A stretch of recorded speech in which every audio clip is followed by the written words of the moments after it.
Good, thank you. Awesome, thank you. So, from what I understand, end of last season, the shit's gone wrong for everybody. The machine is in tatters. I hear you pick up a few seconds later. What can you tease people about this upcoming season and where it starts and stuff like that? It's We're no overtime now. yeah, it's straight Sudden shot. death. It's out of the gate, out of the cannon. We start right where we left off, and obviously the machine has been reduced to a suitcase, essentially. Reese has to find a way to not only help Harold try to reconstitute the machine, but to pick up his spirits and give him a glimmer of hope to say that this is something that the world needs now more than ever. And I think the real fun part of our show is that whatever's transpired in the news regarding the surveillance state or artificial intelligence is that we always try to keep that button down as real as possible and just a little bit ahead of what's coming down the pipe. And I think doing the 13 episodes has been liberating for us in some ways. We really just, when you do 22, 23 episodes, it's very difficult to maintain a larger serialized story and keep building that momentum. And in some ways, this year's been very freeing because we're not staring down the barrel of that many, and we have so much story we want to tell that we find ourselves with a surplus of it, actually. Jim, do you feel that difference as well? That doing 13 episodes of 22 episodes? It's focused. More focused. Yeah.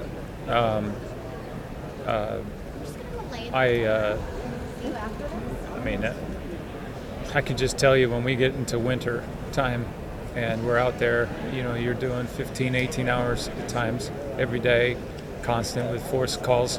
It takes a toll on you out there. And just there's not much time to recoup, I'd never done television like this before, and I respect now people that have done this for a lot longer than I have. But I want to go back to one of the episodes last year. Someone asked me about Carter and the relationship that in one of the episodes last year where I was in the car, and I think that was a discovering that I wasn't able to tell her my feelings about her before she died, and how life, which I love about the characters. Here we are, we're talking about Samaritan and the machine and all these things, but the humanity of why we care so much about these characters, and I think that was the genesis to begin this season that drove him absolutely to, in his own way, to tell Finch how much he believes in him, that he can accomplish this. This is what I can do. This is what I can. This is my turn to step up to try to bring the team back together. That we've done much more with much less. I'm very curious because you guys are doing 13 episodes. It's very possible this is the final season, and it's also possible it's coming back. There's literally no way of knowing, especially with no ratings to go on, no anything. Nothing. But that was always from the beginning. Doing the pilot, then doing the first, dozen, and then getting a call back order, and I always felt like this is, at any time we get the drop, it's over. But thankfully, Greg, Jonah have created a philosophy of we just keep putting down the gas. And what I'm so blown away with of the stuff that I've already seen this season is how can we outdo what we just did in season 4? We're already doing it now. That's all I want to see as a viewer. Like, why should I wait here and watch this?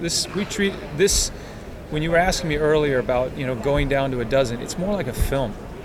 We know that we have very little time now.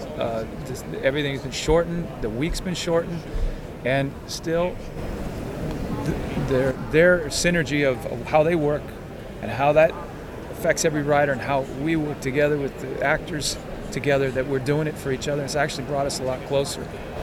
I would say that CBS has a reputation where most of its shows doesn't need the social media aspect to promote it as opposed to other shows. What do you think this particular show trial?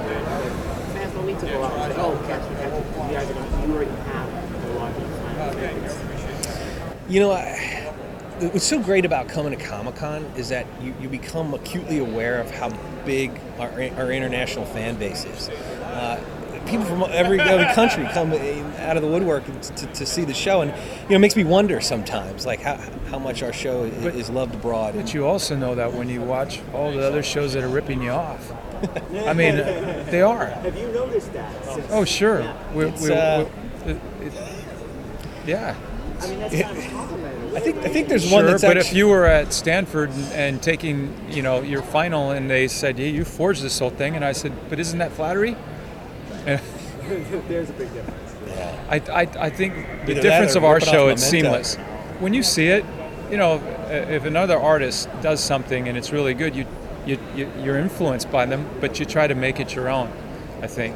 And the one thing that is great about what Jonah and Greg and JJ have done is that it's an organic thing.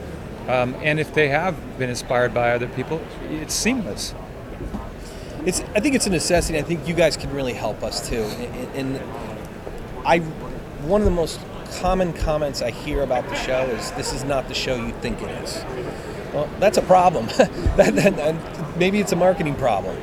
But I feel like, there is perception of what a CBS show is, and then I think there's what we're trying to do here. And I think, you can't miss that episode and try to figure out what's going on. You're never going to figure. And it's very difficult to do a larger serialized arc and broadcast television. And I think social media is extremely important for us in that regard.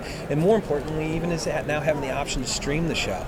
I mean, that's how so many young people consume television now anyway. Some of them are cord cutters. So why wouldn't we didn't have a streaming option on the show until a couple months ago? I mean, that's crazy. So you go to college, you wake up, you have your class schedule, you want to watch POI. Couldn't do that last 4 years, and I'm so far behind. What are they talking about? What's Samaritan? I don't know the stakes here. So, but what was great about it is there was incorporated a number, so I kind of understood what you were talking about. But let's face it, if you go and read The Count of Monte Cristo and you read up to chapter 2, okay, and you step away for 9 chapters, and they're now talking not about Edmond Dantes, but the Count of Monte Cristo. Wait a minute, who's the Count of Monte Cristo? I think that from what you have now with Netflix, the possibility of, I don't know how, over 100 people now come up to me in the last month of, "I can't believe how good this show was. I can't believe I missed this." So. I know you got to go real fast. This season, bringing in obviously Sarah back, and I'm just curious if you could talk a little bit about how the changing dynamics between the characters. You've been searching for her; she's been missing, pregnant, and you could talk a little bit about that. Well, I can tell you from my perspective, from Reese's perspective, if Samaritan is growing and it is exponentially more powerful than it was last season. The fact is that if I was Samaritan, what would I do with something like that? And is she a Manchurian candidate? Whether she wants to change or not, okay? What have they done to her? And so that is if I was Samaritan, I'd send someone in to divide us. That's what I would do. Yeah. Very interesting. Yeah. Thank you, gentlemen. Sure.